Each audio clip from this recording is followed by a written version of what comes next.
Hi, Richard. How are you? Welcome to Invest Real Estate TV. We're excited to see you here, to see you again, that you're okay, that you're healthy. Our public wants to know what I want to know, and what was your first steps in archaeology? What was your drive? Well, it started when I was just a little boy, because on our family farm, my father would find arrowheads, puntas de flecha in Spanish, and I was fascinated by those artifacts. But then, as I grew a little older, it wasn't just the artifacts that interested me, it was the story behind the artifacts. Who made them? Where did the stone come from? How was it chipped? What animals did it kill? How old was it? What was the transportation systems that made it happen? How did the stone find its way to that location, etc., etc.?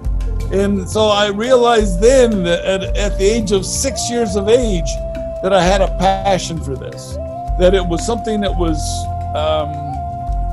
driving me, that where it would never be work. It would always be a pleasure, always be fascinating, always be something that would dominate my thoughts and my actions. And of course, I didn't think I could make a living in archaeology, so I was going to become a lawyer. I was a debate champion in Idaho, and I was going to become a lawyer because you can't make a living in archaeology. But I had a serious ski accident in 1974 and almost lost a leg. They almost amputated my leg. And because I lost so much school, I lost so much university, I changed my major from pre-law to archaeology because I loved archaeology. I had been studying and collecting books for decades, and I loved it. And so to graduate, I changed my major to archaeology, and the rest is history. I started working in Israel, and then going to go to Bolivia, and ended up being invited to Guatemala, discovered how early these sites were in the Mirador Basin, and stayed there ever since.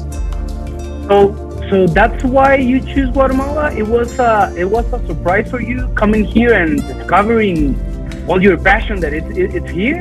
Well, it's all here. In 1974, I went to Tikal with my parents. It's in tropical forests that were lost, that could still tell the story, that could still tell a page of humanity that we didn't know before. That was amazing, but I didn't ever think I would ever get the chance to work in Guatemala. I was invited by the government of Bolivia to work in Bolivia at a site called Tiahuanaco, which is in the highlands in the Altiplano of Bolivia. And I was going to go to Bolivia to work there at their invitation. But I got an invitation from Bruce Dolan of Catholic University and Ray Matheny of Brigham Young University to come to Guatemala and help them out there since I spoke Spanish. And so I went there, and it's just, you as Guatemalans have one of the greatest cultural and natural treasures on the planet. There's no other country that has that concentration of ancient cities and that incredible biodiversity in one location. To understand it, I've been there now 40 years. Wow. So you feel the energy of everybody. I mean, you feel the energy of the history, the plants, the animals, how they came. So that's how you got fascinated with the Cuenca and Mirador? Oh, yeah. And we've done all kinds of studies on reptiles. We've done studies on insects. We've done studies on the birds. We've done studies on the botany. We want to understand the whole story of why that Cuenca is so unique and why it's so different from the rest of Guatemala. And why do you think it's so unique? It's unique. It's totally unique. Even the soils, even the chemical composition of the soils of the basin are different from all the other soils in the Petén. So, and why is this important? Why is it so important? Because it's a story of humanity and the story of nature that we've never seen before. It's adding a whole new dimension of the cultural development of humanity. It's a whole saga of history that we've never seen before.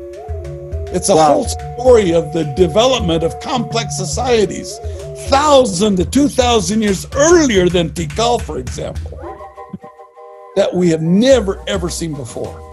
So the chance to participate in something like that, the chance to understand the incredible cultural and natural legacy Guatemala has there has been a driving force. And we've, like I said, we've spent 40 years out in that jungle trying to understand it, trying to use all the science we can use, using all the best technologies we can possibly find to understand that story and to bring that story to life so that Guatemala has a new identity, so that Guatemala can appreciate their cultural legacy, so that Guatemala can use something like this for the improvement of generations of future Guatemalans.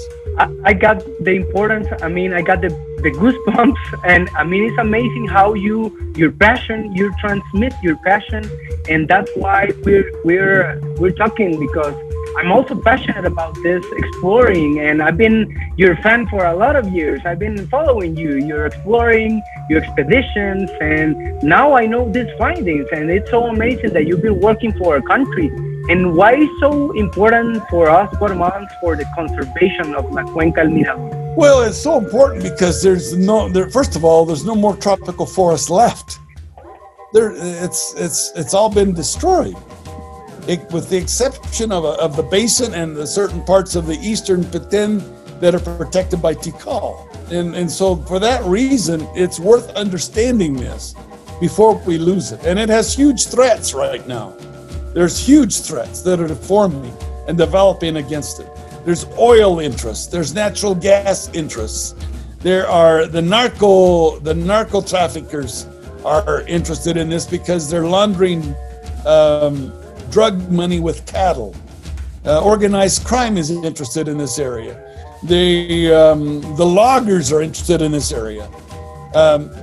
First of all, it's logging that is sanctioned by the state. So we've got challenges to face to convince the people of the importance of the conservation of this area. There's very, very few areas of the world that could even begin to match the concentration of ancient cities and the antiquity of those ancient cities that's found in this area. Wow. Yeah, let's talk about the scientific findings. What about all you've been finding? Well, we first of all used a technology called LiDAR. I've been trying to use the best technologies we have for decades. For example, we were the first ones to use a system called total station electronic theodolites, in which we send laser beams through the jungle to mapping mirrors, and it bounces back to the instrument carrying the precise locations. And we were the first ones to use that in Guatemala. But now we've been using LiDAR. We were the pioneers of using LiDAR in Guatemala, and began in 2015, and we've continued till 2018 mapping with LiDAR. LiDAR is a technology that lets you sense through the jungle. If you can see these, I don't know if this is an image that be shown live. You can see these cities without jungle. Even though they're covered with jungle, we can see these cities. Amazing. So as a result, it gives us the opportunity to see hundreds and hundreds of ancient cities. It's a metropolis. These are all cities that are concentrated in this area. To the west of us, there are no cities. To the east of us, there are very few. But in the basin, they're concentrated there. And this is something that the National Geographic and the Presidency of Guatemala will be revealing shortly to us in a major press release. Impressive. So this is a cultural heritage. I mean, it's a central metropolis, you could say that? Well, it's a concentration of ancient cities and ancient sites that are unique in the world. And so much earlier, 1,000 to 2,000 years earlier than Tikal. 1,000 to 2,000 years earlier than Palenque or Copan or Quirigua. Wow. These are cities that are concentrated there many thousands of years earlier and found in that area, which makes it what makes it fascinating is that it's the cradle, the la cuna de la civilización Maya, the cradle of Maya civilization. And that's what makes it so fascinating to us, is the chance to protect it. We have the opportunity now to try to protect this, to conserve this.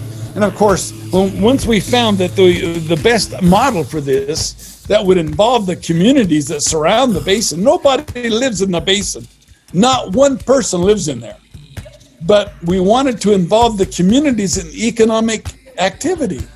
So if we make a wilderness area out of it, we have no roads and no airstrips. The idea is to make it so that we're forced to use the communities to go see these marvels. And knowing what's there, knowing the incredible cultural legacy that you have there, it will bring people from all over the world to come to want to see it. And that's why if it's a wilderness area without roads, we have to use the communities. We have to eat in the communities. We have to sleep in the communities. We have to drink in the communities. We have to hire their guides. We have to hire their mules. We have to hire use their cooks. We have to employ the communities in the model. And that's the vision that's here, is that we make a wilderness area that will protect it. Now, once we proposed that, there was a very, very black mafia that does not want the conservation of this area. They do not want that area conserved. They do not want. Why is that? Is it an economic reason? For their personal economic benefits. Okay. We're talking about the benefits for the entire country, the benefits for all these communities. But no, that can't happen for these people. They want to drill oil for them. They want their stores in there. They want their hotels in there. I have no interest in the economic exploitation of this whatsoever. There is zero interest in the tourism of that area from us, personally. But we think it's a great alternative for Guatemala. And you can justify the economic conservation of this area by developing it as ecotourism, because these cities are fabulous. Exactly. The art and architecture is unprecedented. Exactly. I mean, you know the place, you know the system, you know the people, you know how to do it. You already figured out for us how to make a sustainable system for the people, for Guatemala, for conservation. I think it's a great project. And this is the intention of this interview, to get to the right people so we can have awareness. And we can have awareness of these findings and all that you have for us. So it's a great future for Guatemala. We totally agree. That's why we've invested so much time and money in this. We've invested billions of dollars in guards for the area to protect those cities. Just to protect, yeah. Just to protect them. We've invested millions of dollars in laboratory studies. We've invested millions of dollars in scientific investigations. And the reason is because it's a model that will work. Now, I don't have to be involved. You know, I've got so much to do and so much to think about and write about. I don't have to be involved. But I know the rich treasure that it is for Guatemala. I know I would hope my great grandkids can come and see jungle when there's no more jungle in the rest of the world. There's going to be no jungle in Africa. There's going to be no jungle in Indonesia. There's going to be no jungle in Cambodia. There's going to be no jungle in Amazon. But if we work this right, if we think this out well, there will be jungle in northern Guatemala. And we can justify that conservation because of the ancient cities that are found there. And that we have the same vision. That's right. I love what you're doing, and what you're telling me, it's priceless for our humanity, for knowing our history, for our grandkids, for our jungle, for the world. This is not just for one people, it's for entire globe. And now that people are changing and are doing their introspection, awareness, I think now is the moment that we have the support of all Guatemalans and all the world to protect, to conserve, to be aware of. Well, that's the vision. The vision is that this is worth saving. This is worth it. We made two proposals. We made a proposal to make the basin a wilderness area so that we can neutralize the organized crime interested in that area.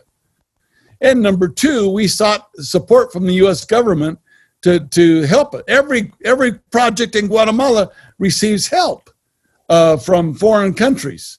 All right, and so we need money that we could give to make the Guatemalan government have the opportunity to save and preserve this, to have a presence there.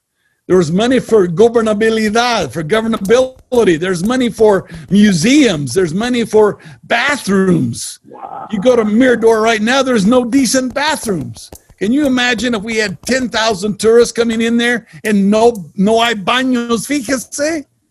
You know, we got to have, that takes money to do that. And the local logging communities can't do it. They won't do it. The government doesn't see the interest in it. So we have to help them find the money to make it happen. And that's the whole idea, is to make this so it's an attractive ecological paradise, protected, conserved. Now, in the periods of COVID, there's no employment. There's no jobs. The tourism industry has taken a huge hit. People are literally starving in the Petén. Why do you think there'd be such opposition against millions of dollars coming into the country to protect and preserve and employ people? I've never realized that there are interests that don't want people to be prosperous. They don't want people to have opportunities. And the reason is for their own selfish personal reasons and nothing for the country. True. Our objective is entirely 100% for the country of Guatemala and the beautiful people that live in it. Richard, thanks for talking about so good of our people, Guatemalans, and giving us great systems and ideas to develop us. We're a country that we need help for sure. We need investors, we need developers, people to think of applying this system and to be sustainable, to share our culture and to protect. So that's our vision for sure. We're gonna share to all Guatemalans that we love this country. We need awareness, we need something to do, we need work, and this is a great project. So thanks for this interview. Do you want to add something else to the necessity or something? We are aware of the economic necessities of Guatemala. In fact, in the epoca of COVID, the animals are being slaughtered. Go to the markets in San Benito, in Flores, in San Andres, and they're full of deer and peccary and tapir and faisanes and turkeys because wild meat is cheaper than beef. So people are buying wild animals and it's a slaughter. Wow. What we want to do is say there is hope, Guatemala. If we think this out together, if we work this on together, if we invest in the right ideas that will guarantee the preservation and protection of this area, that will guarantee that these sites are developed in a responsible and manner, and that we involve the local communities in the economic pie, and that's prosperity. That's what generates prosperity. And that's what will make Guatemala a landmark place to visit. Look at Costa Rica, you know, they don't have anything to offer and they have 4 times the tourism. Wow. Why? We can do better. We can do better than that. We will do better. We have a job to do. We have a vision. We have a drive that you're giving us. You're giving us awareness, conservation, all of your work for 40 years. Now it's time. Now it's time for Guatemala to be awakened, to be prosperous, to work for our country and for our people. Thanks, Richard. It's a big honor having you in my show, and big hugs. Thanks, Fernando. Best to you. Happy New Year. You're okay, and we'll be in contact because I mean we have this medio to go directly to the people, because now our generation wants to work. We need work. We need work, and you have the vision. You have the entire package. So that's the way to go.